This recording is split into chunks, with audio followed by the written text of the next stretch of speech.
আর গাছটাতে পানিও দেওয়া লাগতো, গাছটা কেমন জনে নেতায় নেতায় আছে, কালকে পানি দিতে পারিনি গাছটাতে। আমার শখের ছাদ বাগানের কুল বাপ মেয়ে দুইজন মিলে হারভেস্ট করতেছে। মাশাল্লাহ মাশাল্লাহ মাশাল্লাহ মাশাল্লাহ।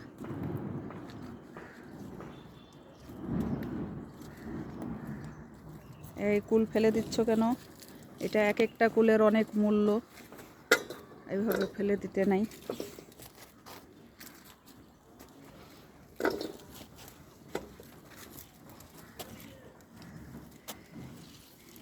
আমার মেয়ে একদম গোসল করে উঠে গেছে ছাদে, গাছ থেকে কুল হারভেস্ট করতেছে। এটা যে কত আনন্দের,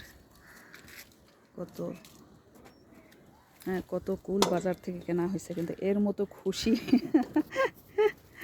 আসলেই মাশাআল্লাহ। এই যে কিভাবে ঝুলে ঝুলে আছে, এই যে নিচের দিকে ওরে বাবা ফাঁকে ফাঁকে এইভাবে ঝুলে আছে মাশাআল্লাহ। আলহামদুলিল্লাহ, সব আল্লাহর নেয়ামত, আল্লাহ পাকের শুকরিয়া। আল্লাহ দিছে দেখেই হইছে, না হলে হইতো না। এটাই সত্যি, আল্লাহ পাক দিছে তাই। ও বাবা, এই যে মালটা গাছের ফুল আসছে, জানি না মালটা ধরবে কিনা। এই প্রথম বারেই ওয়ান মালটা, একটা গাছই মালটা গাছ এটা রাখছি। এই যে রজনীগন্ধা ফুল ফুটেছে মাশাল্লাহ। কলমি শাক দিয়ে ভর্তি হয়ে গেছে। এই যে টমেটো, দেশি জাতের একদম টক টমেটো যাকে বলে। এই যে অনেকগুলো খাওয়া হয়েছে, বারবার পুস্কু পুস্কু টমেটোগুলো হচ্ছে। পেয়ারা গাছটা আমার, লেবু গাছে ফুল আসছে মাশাল্লাহ, অনেক ফুল আসছে লেবু গাছে, অনেক ফুল আসছে মাশাল্লাহ।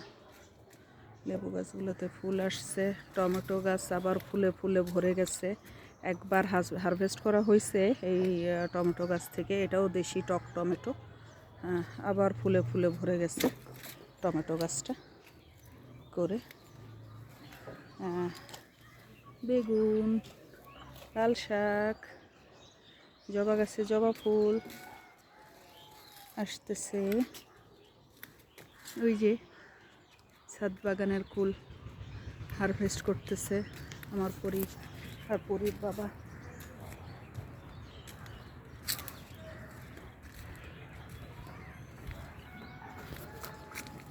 দেখি মাশাল্লাহ মাশাল্লাহ, হাড়ি ভরে যাচ্ছে মাশাল্লাহ মাশাল্লাহ।